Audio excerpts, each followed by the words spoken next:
अमरावती शहर में आवारा पशुओं के कारण नागरिकों को हो रही परेशानी को देखते हुए अमरावती मनपा ने सख्त कदम उठाना शुरू कर दिया है।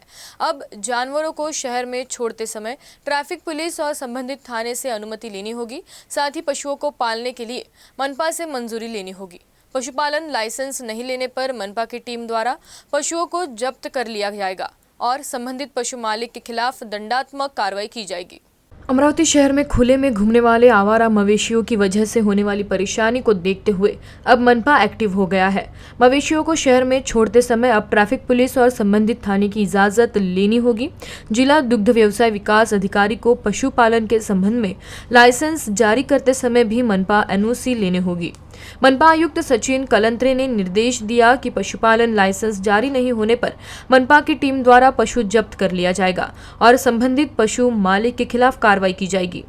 बाईट शहरामध्ये जनावरांच्या उपद्रवासंबंधी जे काही नियम आहेत किंवा जनावर पाळण्यासंबंधी जे काही नियम आहेत त्या संदर्भाने जिल्हा पशुसंवर्धन उपायुक्त कार्यालय तसेच जिल्हा परिषद कार्यालय तसेच जिल्हा दुग्ध व्यवसाय विकास अधिकारी यांच्यासोबत आणि पोलीस विभागासोबत एक समन्वय बैठक होती की ज्यामध्ये मोकाट जनावरांवर नियंत्रण आणण्यासाठी काय उपाययोजना करता येतील याबाबत एक चर्चा होती आणि एक बैठक घेण्यात आली।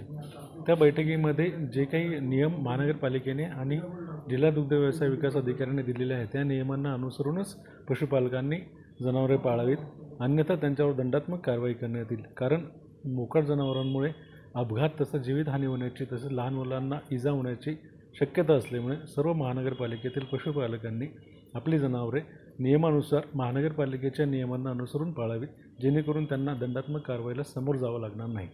मोकाट कुत्र्यांच्या संदर्भामध्ये शासनाने जे आदेश दिलेले आहेत त्या आदेशानुसार त्यांचे निर्मिती करून शस्त्रक्रिया करून त्यांना पुन्हा त्या ठिकाणी ठेवावे असे याबाबत सुप्रीम कोर्टाचे जे आदेश आहेत त्या आदेशानुसार श्वान उत्पत्ती नियंत्रण उपक्रमाचं आम्ही कार्य करीत आहोत।